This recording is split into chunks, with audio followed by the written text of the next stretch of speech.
Hello. I'm going to say a little bit today about how we all get caught up in the rumination spirals of the mind by trying to find the very peace that we're looking for that is actually being obscured by the mind itself and the mind's activity. It sounds a bit existential, but it applies to everybody. We certainly all have those times when we get caught up in our heads and constant loops keep going round and round.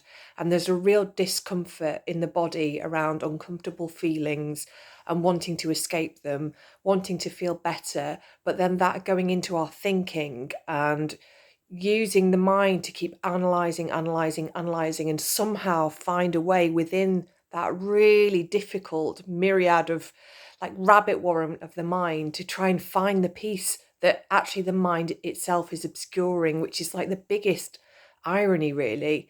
So, this is what rumination and worry is when the mind creates a problem and then convinces itself that the answer can be found by constantly looking and searching, and that seems to be where the answer is. But it's just not the truth. It's not the truth.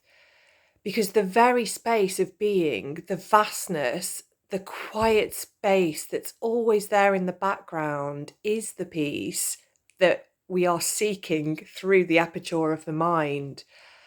And we're going to go even deeper. And I realize that's quite difficult to do in a short video, but the idea of the I, the narrative around the I, is also a content of the mind. It's a construct within the mind.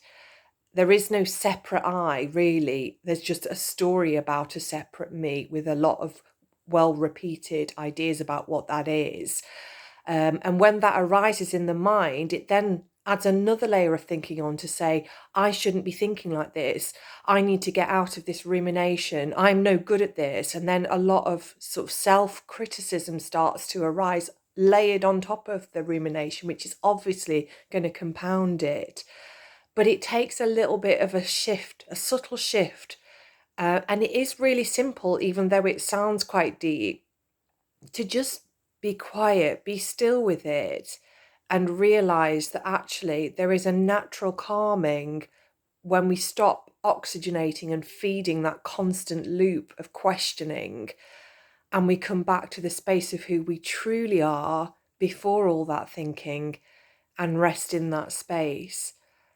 And when we're really caught up in it and it feels so elusive, just trusting in that and knowing that that space is always there for you is good enough. So I hope that helps you in some way. Thanks very much. Bye bye.